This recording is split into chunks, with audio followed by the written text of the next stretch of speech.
Well, I think we should change the name of the segment now, Luke Smith from Envision Financial, because we should name it the same as your book, Smart Money Strategy. Every Friday afternoon, right here on 2CC. Smart Money Strategy. Works for me, mate. Smith. Yeah, that's the way to go. Works for me. Of course, I wasn't here last week, so we haven't had a chance to talk about your new book since it's come out in the stores. Thanks very much for leaving a copy on my desk. I've already read the first 53 pages. I've got a little way still to go. I was surprised, actually. It's funny you say that. I was surprised how thick it was. Because when you type something on the computer and you edit and edit and edit and edit, until you actually go and see the size and the print copy, I was actually surprised myself how thick it was. Do you happen to know how many words are in it? No, but I know there's, I think it's just over 400 pages. Yeah, it's a chunky book. It's solid, yeah. It's got a bit of detail in there. And that's the important thing, of course. It is detailed, and it's following a logical progression, starting with the very basic foundations of how people think about money, what their feelings are about money, and how that can influence your investment decisions. Yeah, look, very much so. I think to sort of build a foundation of understanding of where your philosophy of money comes from and the influences that you have as a child growing up and the people that you're exposed to over your working life, that sort of sets the tone for some of the key principles. And then we go into talking about how you can stack strategies on top of each other. So regardless of the age you are, your stage of life, your working and career, anything that you have happening, it really gives you the ability to build stacks that are relevant to your right now and potentially you in the future. Now, you talk a lot in the book about stacking your strategies, and this is a concept that you've developed over the years. Obviously, people talk about their financial strategies, but the way you talk about it is that you have lots of different strategies and you can integrate them all together into your master plan depending on what your personal circumstances are. Exactly, and that's the really nice thing about, we try to write something that would be useful for everybody at everybody's different stage of working life. And I think that's the key thing. We've talked about the individual strategies. What is it? How does it work? The do's, the don'ts, and then some sneaky little strategy tips that help you sort of eke out maximum return for that particular strategy. It could be the timing of using it or what it goes well with, or for example, making a super contribution could be funded, as we've talked about in other shows, by using a pension. So now we start to bring in that stacking sort of concept where if you sort of come at things in a logical order and have a good foundation to build on, they now start to stack on top of each other and really get some momentum, which is really powerful. And of course, some strategies might be suitable for some people, but not others. And that's why you need to consider the strategies in the context of your own personal situation. That's right. So everybody can take advantage of the individual strategies at a point in their life.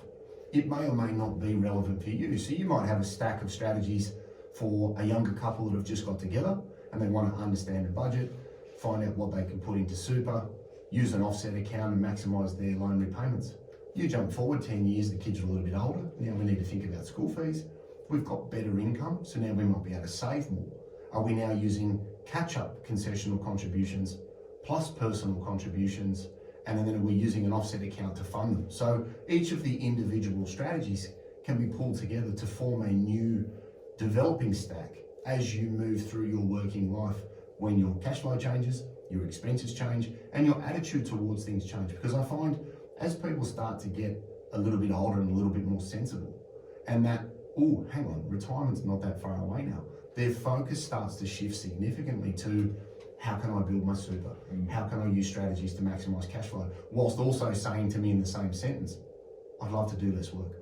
I'd love to go part-time. Well, we'd all love that. Exactly right. So, it's about understanding the resources that you have and then taking the individual strategies and building out your stack so that you can use them to maximize the probability of you attaining the outcome that you're after as you move forward and into retirement. And then even in retirement, what are some of the things we can do, like withdrawal and recontribution strategy can be great for the next generation because we can eliminate death tax to a large extent by using that strategy. Even though you have retired, even though you are taking tax-free money out of a pension, there are little things that you can do and top and tail those strategies to really benefit the next generation and mitigate tax there too. So you're always trying to build and learn, execute, review, and keep building the stack that's relevant for you.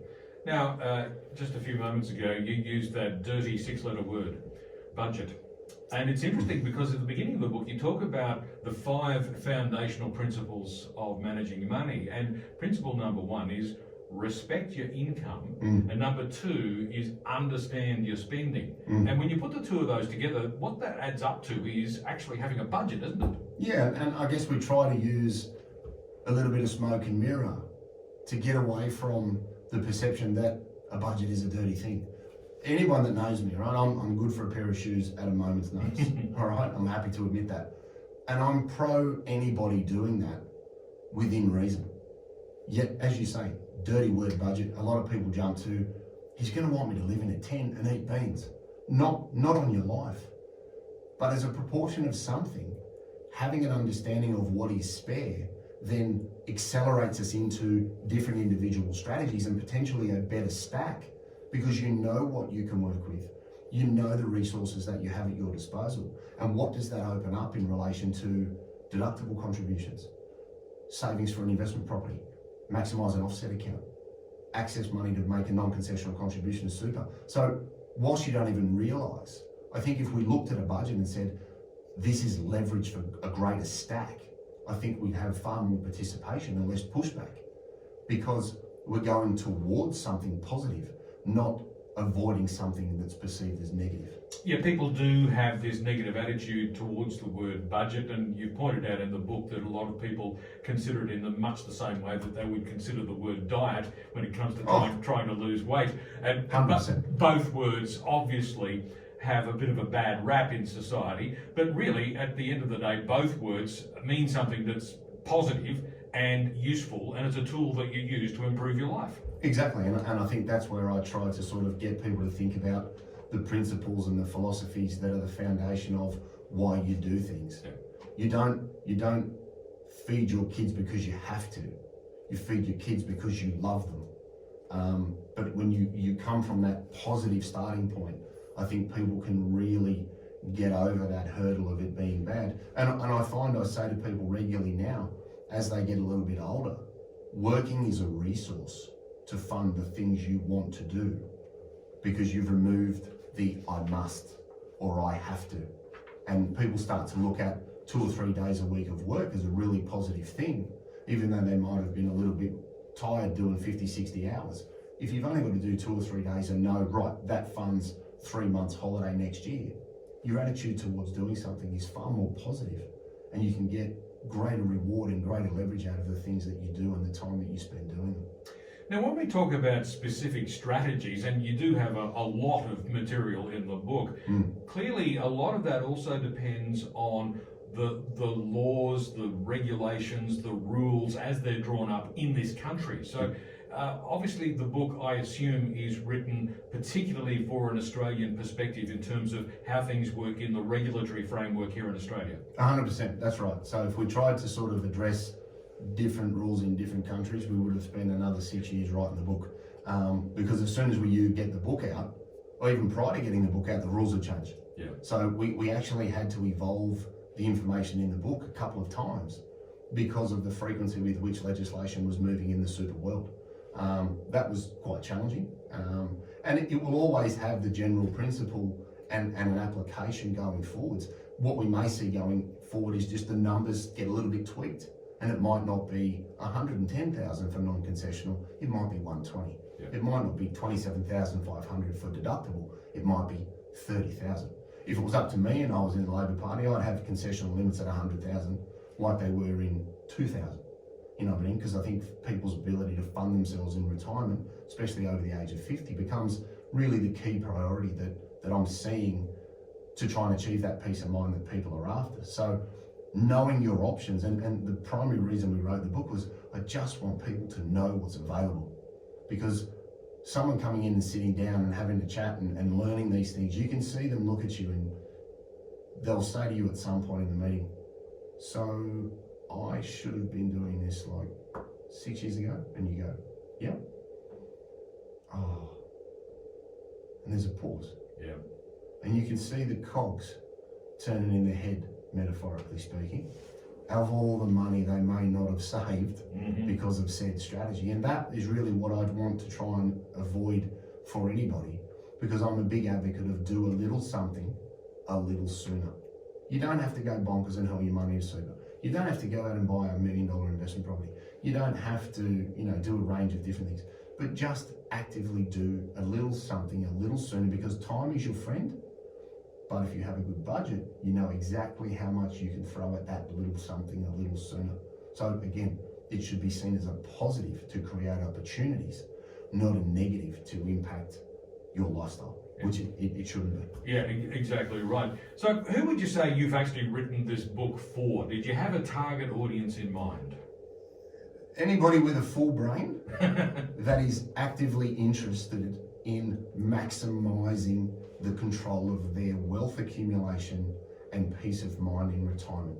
And I say that broadly because whether you're 26, 56, 66, you can do things that can have a significant improvement on your retirement assets, your cash flow, and the ability to build a resource pool that can live and fund the way you want to live going forwards. And that might be some rent from a property. That might be a pension from super.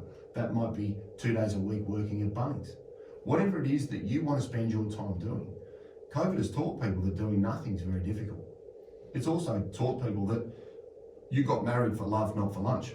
And your spouse may not want to see you 7 days a week to keep your marriage alive. So, think about that, because everybody have different routines and everybody wants to do different things. And I'm always hard pressed for someone to tell me that really you couldn't work 2 days a week and earn 30 grand. You need 7 days to do nothing. Because if you earn $30,000 working 2 days a week, that's the equivalent of having $600,000 in super at 5%. Yep. And I give people a choice. Work 2 days a week and earn me 30 grand, or save me 600,000, which is easier.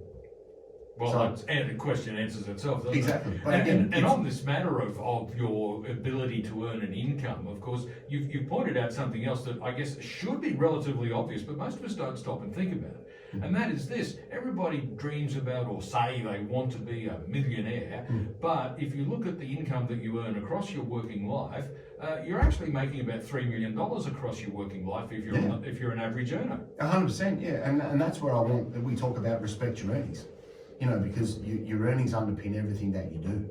And we talk about some risk strategies in the book, and a good analogy I use for risk strategies is, I say to most people, if you had an ATM in your lounge room and it spat out $200,000 a year, would you put it on your home and contents insurance? And everybody goes, 100%. Yeah. Yet in the same breath, they'll tell me they don't have income protection, which is exactly the same thing. Yeah. So it's about understanding what you're working with in your resources, and then can I protect it? Because it still surprises me that people are shocked that you can insure your income and get a tax deduction for it. But again, if we can make people aware of these opportunities, we can help solidify that peace of mind they want leading into retirement. Okay. What's the best way for people to get the most out of your book? Aside from buy it and read it, come on. Yeah, well, buy and read it's a good start. I think don't assume. And I think it's there to remove an assumption, because assumptions can be very, very expensive and very, very dangerous, because the water cooler talk can be very misleading. So read the book, highlight the things that are relevant for you now, and then remember that your stacks and your strategies will evolve with your working life. There are things you can do at the moment, there's things you can do later. But go into it with an open mind, highlight the things that you like. There's a great big margin down the side. We've tabbed all of the areas as you fan the book open. So you've got retirement, you've got super, you've got all the various topics. You can jump to them quick. And if you leave my office, I've said this week, well, here, chapter this, chapter that, chapter this, go away and read that. And it just gives you that material to refer back to solidify your why and for you to remain engaged in a positive direction. Indeed. Luke Smith from Envision Financial is with me in the studio today. We're talking about Luke's brand new book, Smart Money Strategy, in stores now. It's 10 to 5. Back with more in just a moment.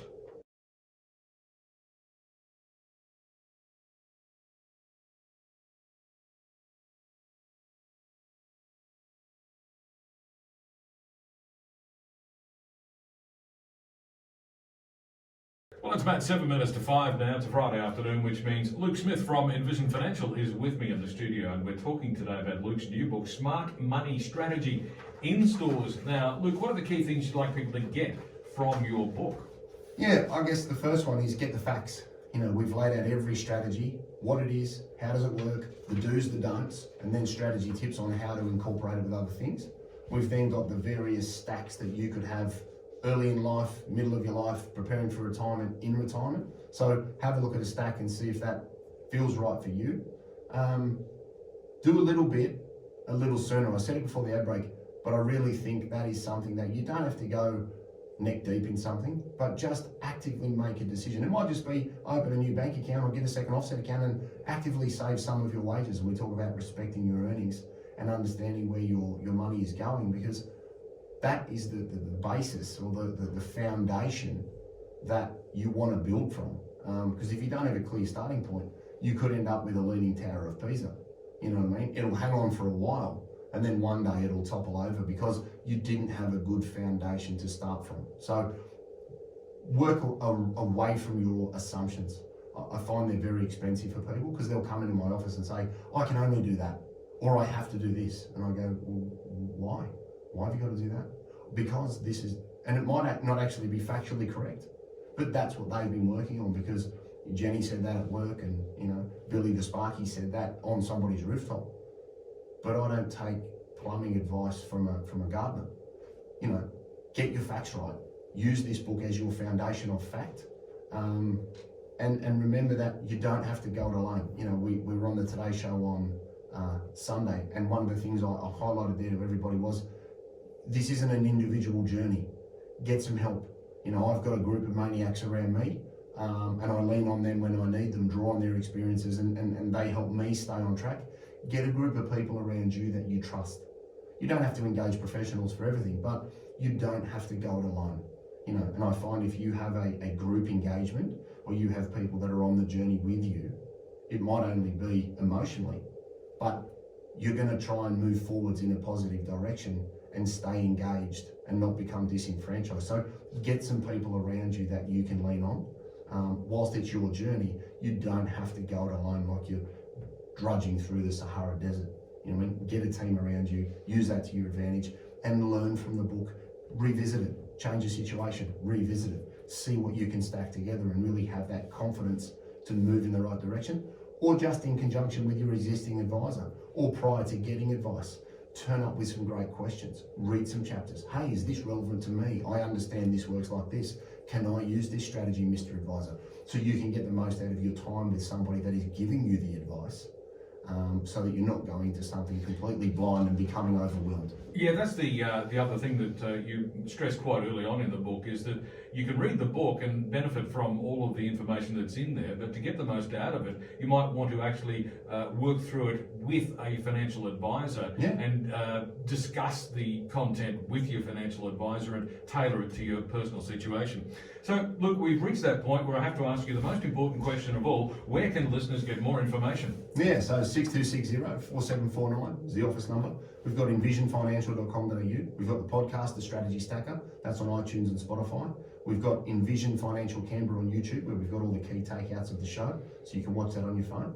As my daughter says, it's on the Tiki-Tocker, right? So we've got the TikTok handle, The Strategy Stacker, and obviously we've got the book in Dymocks, QBD, Harry Harthog, Amazon, and Booktopia, and it's actually quite nice to see number one on new releases in the financial sort of section of Amazon was quite a surprise this week. So thanks very much for all the people that have jumped out and got a copy. Fantastic. Next Friday is Good Friday, but you'll be back in 2 weeks' time to talk about financial matters all over again. Perfect. See you then. Luke Smith from Envision Financial. News is next.